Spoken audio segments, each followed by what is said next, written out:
Hello, Roy. Today's our Kiwanis meeting, and I just wanted to show you some things. We had to move the location down here to the tennis center because they're doing renovations up to the main house up there. So I'll keep you informed.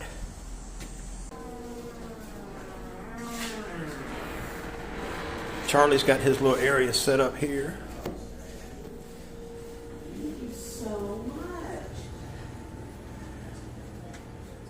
Okay, thank you, babe. Thank you.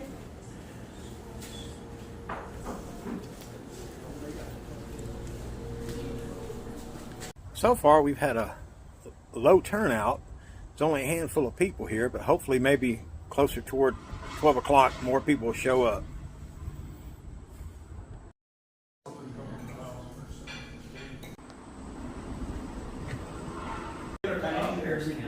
Educational one? About 3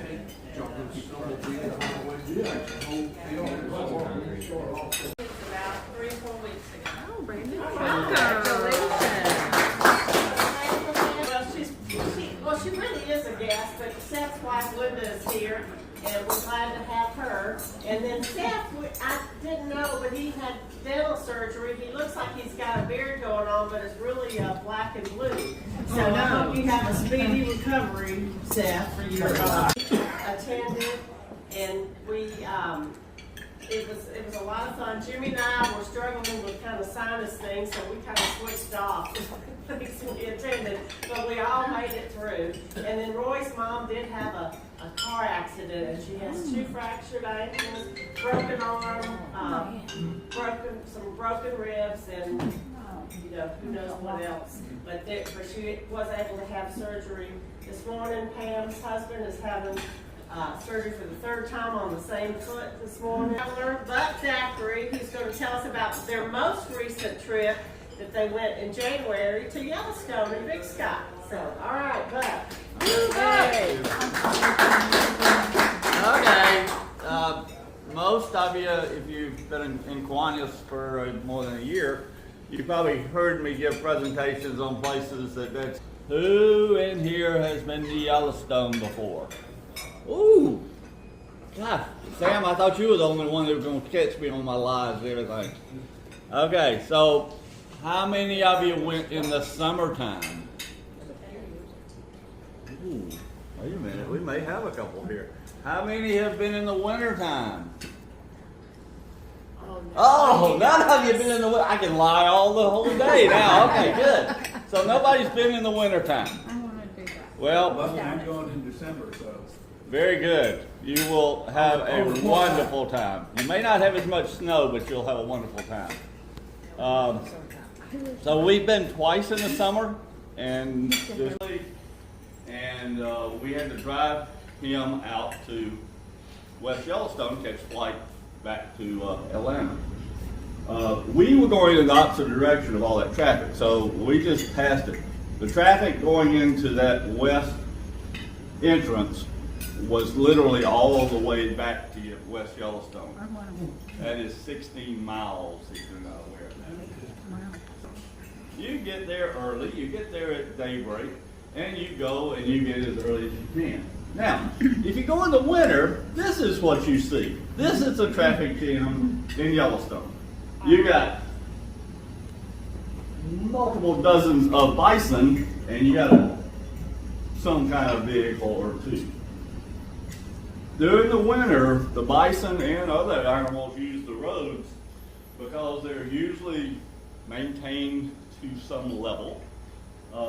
And it's no beautiful setting. Everywhere you look, it is absolutely just gorgeous, pristine, because the only people that are messing around in it are the animals. So, the second day we were at Mammoth Hot Springs, the 6 of us, which was really neat. Tour guides that we had, drivers we had, were different every day. Never had the same one twice, because all the tours are fairly well dedicated to where they're trained and they're educated and they know what they're doing and they're doing the same thing over and over. Okay. So they're extremely knowledgeable. If I have time, I'll tell you a little bit more about the guys we have. Okay, after 2 days at the Mammoth Hot Springs Lodge, we took every 45 minutes to an hour. Last about 2 minutes. So just going to play this through a little bit, but you get an appreciation of what's going on. Every now and then, I know we've seen bison around that because you got hot water, you got steam. It's a little warmer than just out in the middle of nowhere. But you get a lot of steam and a lot of water shooting up in the air. There's adjacent to Old Faithful, there is an information center and a kind of a park ranger stays in there. But every time Old Faithful goes off, he has an apparatus that he's measuring the height of the water and recording it. And it really basically, through a series of calculations, they can say, okay, the next eruption is going to be when, or, you know, is it getting bigger, smaller, or whatever. But they're keeping data on that. It was all manual. I thought surely he'd have a computer. But it was quite interesting watching him do that. We were there a couple of days, so we had a chance to watch Old Faithful go off to Norris, which was just north of there. And they had several different locations that we stopped and got out and walked around. And when we were doing that, they said you don't need to see anything.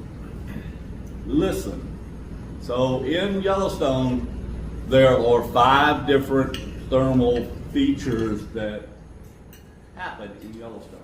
Anybody think of any of them? Obviously, you saw a geyser. The That's number geyser. 1. And then they're bubbling. The mud pots is another one.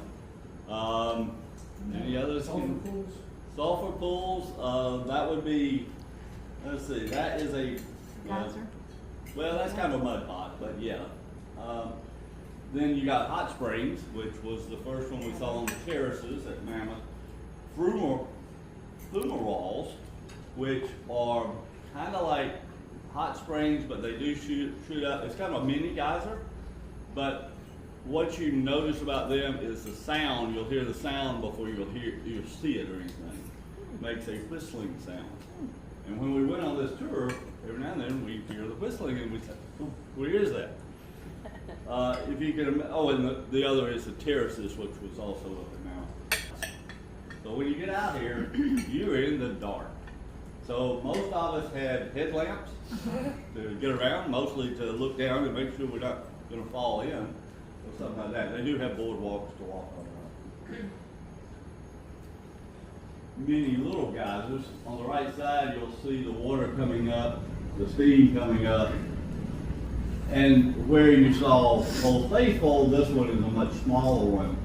And they go off for a shorter duration of time. But it's really neat being able to see them in the dark as they do that. Driving on a car, blah, blah, blah. We finally said, and I think it was the wives, I blame it on them.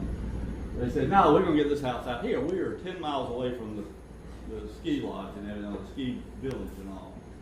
Well, you aren't going to be driving the car out there. So we were a little nervous for like 2 months. We were going back and forth between discussing whether we really wanted to stay out. We almost canceled. That's great. Okay, so we did not go skiing, I said, but we did go dog sledding. And that was the most enjoyable adventure you can imagine. We had a really good time. The group that we went with, they have participated in the Iditarod, which is the big cross-country sledding or dog sledding event up in Canada. No, maybe Alaska, but Alaska. Take off. We have nothing to do except sit in that little thing and go. Just hold on. We are the Lord. I'm sorry, not enough sound, but we do have a person driving. We are sitting. How far did y'all go on the dog? We were out there for 5 hours. Oh, wow. So we went out, stopped, had some hot chocolate, blah, blah, blah. I think we had lunch, light lunch, and then we came back. Now this is the other one. Look at this dog on the right. He is so happy. He is happy. All he does is look at us. He keeps looking back. He keeps looking back. So our guide said, that dog in the back on the right ain't doing his work. All the other dogs, heads down, They're pulling. I mean, they're really working. And this dog just looking around everywhere. He is looking for a treat. He's in the back. He's training. Well, at one point, we had gone road. It's been, and it's been groomed, and I could show you again. We were out there 5 hours snowmobiling, and we got up to the top of this hill, and we just had a beautiful panoramic view of the mountains, the landscape, and everything. It was just absolutely beautiful. And then you can see where we plowed through and came up that very open area. Well, then our guide said, "Oh, y'all have done very well. No problem. Let's go back through the woods." We crept back through the woods because, for whatever reason, if you can see the moguls, I mean, they're literally up and down, up and down. And we went a little fast, but I think we were all a little apprehensive about going through the trees and all that kind of stuff. So our last stop while we were at Big Sky, excuse me, was we went on a sleigh ride and dinner at Lone Mountain Resort. If you haven't signed up for that one, that was fun. We had a good cabin. And then we had a sleigh ride. And you notice those horses are not small things. They're not Clydesdale size, but they're getting close. And everybody wraps up in blankets, and you go on a sled ride through the woods and everything. Really kind of neat. The last one, we were just 3 of them sitting there. They have the view out the window. It was really neat. They had singing. They had storytelling, a lot of storytelling during the meal. It was, prime rib steak dinners, had wine, beer or whatever, dessert. I mean, it was a 4 or 5 course meal. Not cheap, but good. And the entertainment was good. And then that's kind of our parting shot as the sun goes down over Montana. But absolutely beautiful. We've got thousands of pictures. I had to pick out something that would kind of keep me in the. Check the sun on the moon. That is the sun. Anybody ever heard Did of they provide you with cold weather gear? For the Excursions? snowmobiling, yes. Snowshooting, no, we had our. But basically, this is what I wore as for clothes. I mean, a liner and these. And these are wonderful. They were warm. My hands never got cold. Now, when we went snowmobiling, we did have more heavy gloves, I would call them. But has anybody ever heard of merino wool? If you ever go in areas like this or temperatures like this, find things that are made with that. It is wonderful. Not cheap. It's lightweight, but it's It's warm. very lightweight. And these are merino wool blends of some sort. But they wick the moisture. Anytime you're in cold weather, the main thing you want to do is make sure the moisture doesn't stay next to you. That was great. I just wrote a couple things down to remember our members. Pam's husband, Greg, I'll keep him in your prayers and just remember them.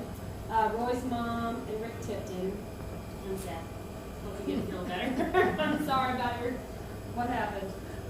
And then, okay, so next week we will have the president of CSU speaking, and we will be back in our normal, as far as we know, spot, unless we hear otherwise. If there is no other business, this meeting is adjourned.